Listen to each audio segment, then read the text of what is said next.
ಟೀಮಲ್ಲಿ ಈಗ ರಾಜ್ ಶೆಟ್ಟಿ ಆಗಿರ್ಬೋದು, ವಿಶೇಷವಾಗಿ ವಿಜಯ್ ಸರ್ ಆಗಿರ್ಬೋದು, ರಚಿತಾರಾಮ್ ಆಗಿರ್ಬೋದು, ನಮ್ಮ ಶಶಿರ್ ಆಗಿರ್ಬೋದು, ವಿಜಯ್ ಸರ್ ಮಗಳಾಗಿರ್ಬೋದು, ಎಲ್ಲರಿಗೂ ಕೂಡ ಒಂದು ಸಾಮಾಜಿಕ ಕಳಕಳಿ ಇದೆ, ಒಂದು ಬದ್ಧತೆ ಇದೆ.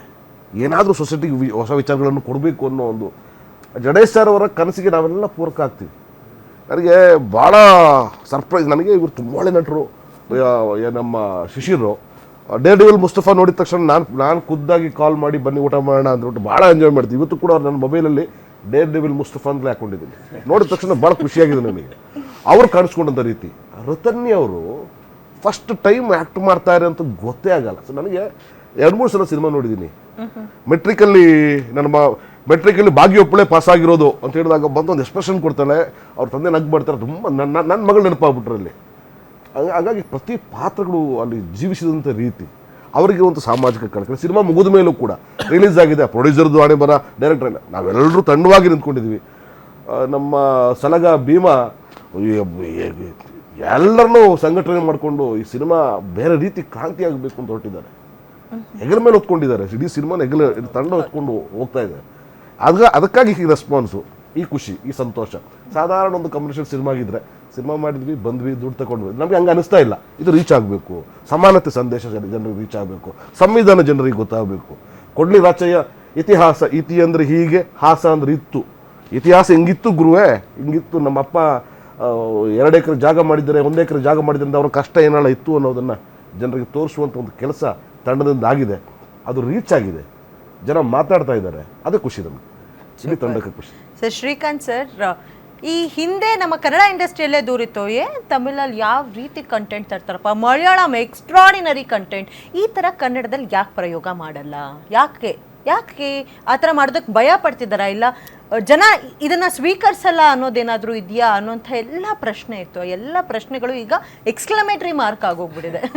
ಸೊ ಇದ್ರ ಬಗ್ಗೆ ಏನು ಹೇಳ್ತೀರಿ?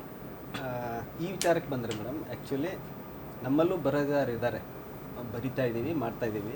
ಸೊ ನಮ್ಮ ಪ್ರಿವಿಯಸ್ ಸಿನಿಮಾ ನೋಡಿರ್ಬೋದು, ನೀವು ಕಾಟೇರ ನೋಡಿರ್ಬೋದು, ಗುರು ಶಿಷ್ಯರು ನೋಡಿರ್ಬೋದು. ಸೊ ನಮ್ಮ same team, almost same team work ಮಾಡಿ 7 ಮೇಲೆ ನೋಡಿರ್ಬೋದು. ಸೊ ಆ್ಯಸ್ ಎ ಜರ್ನಿ ನೋಡ್ಕೊಂಡು ಬಂದರೆ ಸಾಮಾಜಿಕ ಕಳಕಳಿ ಇರುವಂಥ ಕಥೆಗಳನ್ನ ನಾವೆಲ್ಲ ಬರ್ಕೊಂಡು ಬರ್ತಾ ಇರೋದು. ಸೊ ಇದರಲ್ಲಿ ಪ್ರಯತ್ನ ಕಂಟಿನ್ಯೂಸ್ ಆಗಿ ನಡೀತಾ ಇದೆ ಒಂದು ಭಾಗದಿಂದ. ಸೊ ಇನ್ನೊಂದು ಭಾಗದವರು ಅದನ್ನ ಎಚ್ಚೆತ್ಕೊಂಡು ಅದನ್ನ ಸ್ವಲ್ಪ ಸಪೋರ್ಟ್ ಮಾಡಿಕೊಂಡು ಆ ಥರದ ಕಥೆಗಳನ್ನ ಬರಿತಾ ಹೋದರೆ ಇನ್ನೂ ಬರ್ತಾನೆ ಹೋಗುತ್ತೆ. ಇಂಟೆಲೆಕ್ಟಿಗಾಯಿತು, ಮಟೀರಿಯಲ್ಗಾಯಿತು, ಇನ್ಸಿಡೆಂಟ್ಸ್ಗಾಯಿತು, ರಿಯಲ್ ಇನ್ಸಿಡೆಂಟ್ಸ್ಗಾಯಿತು, ಏನು ಕೊರತೆ ಇಲ್ಲ ಮೇಡಮ್ ಕನ್ನಡದಲ್ಲಿ. ಸೊ ಈ ಎಲ್ಲ ಜಗತ್ತಲ್ಲಿ ನಡೆದಿರೋ ಥರ ಇಲ್ಲೂ ಶೋಷಣೆ ನಡೆದಿದೆ, ಡಿಫ್ರೆನ್ಷಿಯೇಷನ್ ನಡೆದಿದೆ, ಆಮೇಲೆ ಮನುಷ್ಯರನ್ನು ತುಳಿದು ಹಾಕೋದೆಲ್ಲ ನಡ್ಕೊಂಡೇ ಬಂದಿದೆ. ಅವನ್ನ ಕೆದಕಿ ಅದು ರಿಪೀಟ್ ಆಗಬಾರ್ದು, ಹಿಸ್ಟ್ರಿ ರಿಪೀಟ್ ಆಗಬಾರ್ದು. ಆ ನೆನಪುಗಳನ್ನ ನೆನಪಿಸಿದ್ರೆ ಅಲರ್ಟ್ ಆಗಿರ್ತದೆ ಸೊಸೈಟಿ. ಅದು ನೆನಪಿಸೋ ಸಲುವಾಗಿ ನಾವು ಈ ಥರದ ಪ್ರಯತ್ನಗಳು ಮಾಡ್ತಾ ಇರಬೇಕು.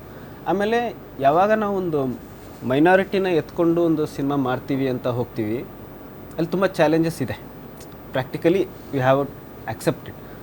ಬಟ್ ಆ ಚಾಲೆಂಜಸ್ನ ಅಕ್ಸೆಪ್ಟ್ ಮಾಡಿಕೊಂಡು ಅದರಲ್ಲಿ ಕಮರ್ಷಿಯಲ್ ಎಲಿಮೆಂಟ್ಸ್ನ ಆ್ಯಡ್ ಮಾಡಿಕೊಂಡು ಯಾರಿಗೂ ಹರ್ಟ್ ಆಗದಂಗೆ ಇರೋ ವಿಚಾರನ ನೇರವಾಗಿ ಇದೇ ನಡೀತಾ ಇರೋದು, ಇದನ್ನು ನಾವು ಮುಂದೆ ರಿಪೀಟ್ ಆಗದೇ ಇರೋ ಥರ ನೋಡ್ಕೊಳ್ಳೋಣ, ಎಲ್ಲರೂ ಬೆಳೆಯೋಣ, ಎಲ್ಲರೂ ಸಮಾನವಾಗಿ ಬೆಳೆಯೋಣ ಅನ್ನೋ ಕಥೆಗಳನ್ನ ನಾವು ಬರಿತಾ ಇದ್ದೀವಿ ಇವಾಗ. ಸೊ ಮುಂದೂ ಆ ಪ್ರಯತ್ನ ನಡೀತಾನೆ ಇರುತ್ತೆ ಮೇಡಮ್. ಯಾಕಂದರೆ ಒಬ್ಬ ರೆಸ್ಪಾನ್ಸಿಬಲ್ ಬರಹಗಾರ ಆದಾಗ ಈ ವಿಚಾರಗಳನ್ನ ಬರೀಲೇಬೇಕು, ಇದಕ್ಕಿಂತ ಮೇಲಿನ ವಿಚಾರ ಯಾವುದೂ ಇಲ್ಲ ಬರೆಯೋಕ್ಕೆ. ಸೊ ಆ ಪ್ರಯತ್ನ ನಡೀತಾ ಇದೆ, ನಡೀತಾನೆ ಇರುತ್ತೆ. ಇದಕ್ಕೆ ಬೇರೆಯವರು ಕೈಗೆ ಜೋಡಿಸ್ಬೇಕು ಅಂತ ಕೇಳ್ಕೊತೀನಿ ಅಷ್ಟೇ. ಒಡ್ಲಿ ರಾಚಯ್ಯ ಯಾವುದೇ ಒಂದು ವರ್ಗಕ್ಕೆ ಸೇರಿದವರು ಅಲ್ವೇ ಅಲ್ಲ. ಕರೆಕ್ಟ್. ನಿರ್ದೇಶಕ ಎಷ್ಟು ಬುದ್ಧಿವಂತಿಕೆ ಬಳಸಿದ್ದಾರೆ ಅಂತ ಹೇಳಿದರೆ ನನಗೆ ಸೂಕ್ಷ್ಮತೆ ಭಾಳ ಚೆನ್ನಾಗಿ ಅರ್ಥ ಆಯಿತು. ಕೊಡ್ಲಿ ಹಿಡ್ಕೊಂಬರುವಂಥ ರಾಚಯ್ಯ ಒಂದು ವಸ್ತ್ರ ಕಟ್ಕೊಂಡಿರ್ತಾರೆ, ವಿಭೂತಿ ಬಳ್ಕೊಂಡಿರ್ತಾರೆ, ತಿಲಕ ಇಟ್ಕೊಂಡಿರ್ತಾರೆ, ಒಂದು ಕಂಬಳಿನ ಹೊತ್ಕೊಂಡಿರ್ತಾರೆ. ಕಂಬಳಿ ಯಾರನ್ನು ಸಾರ್ತಾ ಇದೆ, ತಿಲಕ ಯಾರನ್ನು ಸಾರ್ತಾ ಇದೆ, ಕುಂಕುಮ, ಇದು ಹಣೆಗೆ ಕುಂಕುಮ, ಒಂದು ತಲೆಗೊಂದು ಶಾಲ ಹಾಕೊಂಡು ಎಲ್ಲ ವರ್ಗಕ್ಕೂ ಹೋರಾಟ ಮಾಡುವಂಥವ್ರು ರಾಚಯ್ಯ. ನನಗದು ಭಾಳ ಖುಷಿ ಅನಿಸ್ಬಿಡ್ತು. ನನಗೆ 2-3 ಪಾಯಿಂಟ್ಸ್ಗಳು ಭಾಳ ಅಂದರೆ ಡೈರೆಕ್ಟರ್ ಇಂಟೆಲಿಜೆನ್ಸ್, ಆ ದೃಶ್ಯ ಕಾವ್ಯವನ್ನು ಕಟ್ಟೋದಕ್ಕೆ ರಾಚಯ್ಯ ಕೊಡ್ಲಿ ಹಿಡ್ಕೊಂಡು ಬಂದ ತಕ್ಷಣ ಬೇಕು ಅಂತ ಪರ್ಪಸ್ಫುಲ್ಲಾಗಿ ಅವರಿಗೆ ವಿಭೂತಿ ಬೆಳೆದಿದ್ದಾರೆ, ತಿಲಕ ಇಡಿಸಿದ್ದಾರೆ, ಕಂಬಳಿ ಓದಿಸಿದ್ದಾರೆ. ಅಂದರೆ ರಾಚಯ್ಯ ಒಂದು ವರ್ಗಕ್ಕೆ ಸೇರಿದ ನಾಯಕ ಅಲ್ಲ, ಅವರು ಎಲ್ಲರ ಸರ್ವ ಜನಾಂಗದ ನಾಯಕ, ಎಲ್ರಿಗೂ ಬೇಕಾದಂಥ ಒಬ್ಬ ಸಿಡಿದೇಳುವಂಥ ನಾಯಕ ಅನ್ನೋದನ್ನು ಸಾರಿದ್ದಾರೆ. ಅದು ಜನರಿಗೆ ಅರ್ಥ ಆಗಿದೆ. ಅದಕ್ಕೆ ವಾವ್ ಅಂತಿದ್ದಾರೆ ಜನ, ಅದಕ್ಕೆ ಬೆಂಕಿ ತರ್ತಿದ್ದಾರೆ ಜನ. ಸೊ ಇನ್ನೊಂದಕ್ಕೂ ಕೂಡ ಬೆಂಡ್ ತಡ್ತಿದ್ದಾರೆ ಸರ್.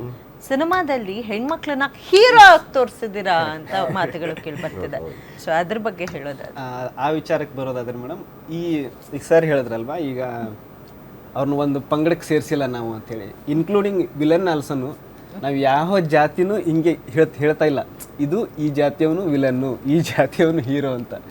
ನೀವು ನೋಡಿದ್ರೆ ವಿಲನ್ಗೆ ಹೆಸರೇ ಇಲ್ಲ ಫಿಲಮಲ್ಲಿ.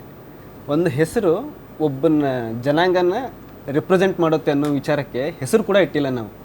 ಆಮೇಲೆ ಅದೇ ಥರ ನಾವು ಹೀರೋ ಪಂಗಡಕ್ಕೆ ಬಂದರೆ ಅಲ್ಲಿ ಇರೋ ಹೆಸರುಗಳಲ್ಲಿ ಬ್ರಾಹ್ಮಣರು ಇದ್ದಾರೆ ಸಪೋರ್ಟಿಗೆ, ಕೀಳು ಜಾತಿಯವರು ಇದ್ದಾರೆ, ಮಧ್ಯವರ್ಗದವರು ಇದ್ದಾರೆ. ಸೊ ಒಂದು ಹೋರಾಟ ಅಂತ ಬಂದಾಗ it is always again at atrocity, not the community. ಓಕೆನಾ, ನೀವು ಅಟ್ರಾಸಿಟಿ ಯಾರ ಮೇಲಾದರೂ ಮಾಡ್ತಿರ್ಬೋದು, ಅದು ನಾಟ್ ನೆಸಸರಿಲಿ ಲೋವರ್ ಕ್ಯಾಸ್ಟು ಆ ಥರ ಅಂತಲೇ ಇಲ್ಲ. ಸೊ ಆ ವಿಚಾರಕ್ಕೆ ಬಂದಾಗ ಹೋರಾಟ ಅನ್ನೋದು ಇಂಪಾರ್ಟೆಂಟ್ ಆಗುತ್ತೆ, ಕ್ರಾಂತಿ. ಸೊ ಯೂಶ್ವಲಿ ಏನಾಗುತ್ತೆ, ಒಂದು ದಬ್ಬಾಳಿಕೆ ಅಂತ ನಡೆದಾಗ ದಬ್ಬಾಳಿಕೆ ಮಾಡೋರು ಯಾವತ್ತೂ ಶಕ್ತಿವಂತರೇ ಆಗಿರ್ತಾರೆ, ರೆಸಿಸ್ಟೆನ್ಸ್ ಯಾವತ್ತೂ ಜಾಸ್ತಿ ಬರಲ್ಲ. ಅಕಸ್ಮಾತ್ ರೆಸಿಸ್ಟೆನ್ಸ್ ಬಂದರೆ ಏನಾಗುತ್ತೆ, ಅದೇ ಕೊಡ್ಲಿ ರಾಚಯ್ಯ. ಅಲ್ಲ, ನೀವು ಕೇಳೋ ಪ್ರಶ್ನೆ ಭಾಳ ಚೆನ್ನಾಗಿದೆ ಮೇಡಮ್. ಯಾಕಂದರೆ ಸ್ತ್ರೀ ಪಾತ್ರಗಳನ್ನು ಹೀರೋಯಿಕ್ ಆಗಿ ತೋರಿಸಿದ್ದಾರೆ. ಕೊಡ್ಲಿ ಹಿಡ್ಕೊಂಡು ಬರುವಂಥ ನೆನ್ನೆ ಸಿನಿಮಾ ಜೊತೆಗೆ ನಾವು ರಚಿತಾರಾಮ್ ಜೊತೆ ನೋಡಿದ್ವಿ. ಕೊಡ್ಲಿ ನಿಂಗವನಿಗೆ ಜೈ ಅಂತ ಇದ್ರು. ಅಂದರೆ ಮಾಸ್ ಎಲಿಮೆಂಟ್ಸ್ ಅವರು. ಕೊಡ್ಲಿ ಹಿಡ್ಕೊಂಡು ಮಗಳನ್ನು ಕಾಪಾಡೋಕ್ಕೋಸ್ಕರ ನಿಲ್ಲುವಂಥ ತಾಯಿ, ಕಾನೂನು ಕೈಯಲ್ಲಿದ್ಕೊಂಡು ದೊಡ್ಡ ದನಿಗಳನ್ನು ಸಣ್ಣ ದನಿಗಳನ್ನು ಅರೆಸ್ಟ್ ಮಾಡ್ಕೊಂಡು ಹೋಗುವಂಥ ಭಾಗ್ಯ ಪಾತ್ರ, ಇದೆಲ್ಲವೂ ಕೂಡ ಹೀರೋಯಿಕ್ ಆಗಿ ಕಾಣಿಸ್ತಾ ಇರುತ್ತೆ. ಬರೀ ಲವ್ ಸೀನಿಗೆ ಲೇಡೀಸ್ ಪಾತ್ರಗಳು ಸೀಮಿತ ಅಲ್ಲ, ಅವರಲ್ಲೂ ಕೂಡ ನಾಯಕತ್ವ ಗುಣಗಳಿದ್ದೀವಿ. ಇವರೆಲ್ಲರೂ ಇದ್ರೆ ಸೇರಿದ್ರೇ ಒಂದು ಸಮಾಜ ಅನ್ನೋದನ್ನು ಚೆನ್ನಾಗಿ ಕಟ್ಕೊಟ್ಟಿದ್ದಾರೆ ಗಣೇಶ್ ಅವರು. ಹೆಣ್ಮಕ್ಳು ಒಂದು neglected part of the society sir.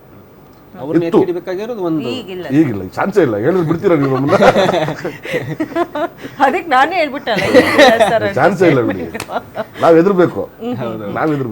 ಹಾಗೆ ಸರ್, ಅದು ಆಕ್ಚುಲಿ ಒಳ್ಳೆ ಬೆಳವಣಿಗೆ. ಎಕ್ಸಾಕ್ಟ್ಲಿ. ಸೊ ಚಿತ್ರದ ಬಗ್ಗೆ ಮತ್ತಷ್ಟು ಮಾತಾಡೋಣ. ಅದರ ಜೊತೆಗೆ 80s ಪೀರಿಯಡ್ ಅನ್ನ ಚಿತ್ರದಲ್ಲಿ ತಾವು ತೋರಿಸಿದ್ದೀರಾ. ಸೊ ಆನ್ ಸ್ಕ್ರೀನ್ ನೋಡ್ಬೇಕಾದ್ರೆ ಎಲ್ಲೂ ಕೂಡ ಯಾವುದೇ ಲೂಪ್ ಹೋಲ್ಸ್ ಅನ್ನ ಹೇಳೋ ಹಾಗೆ ಇಲ್ಲ.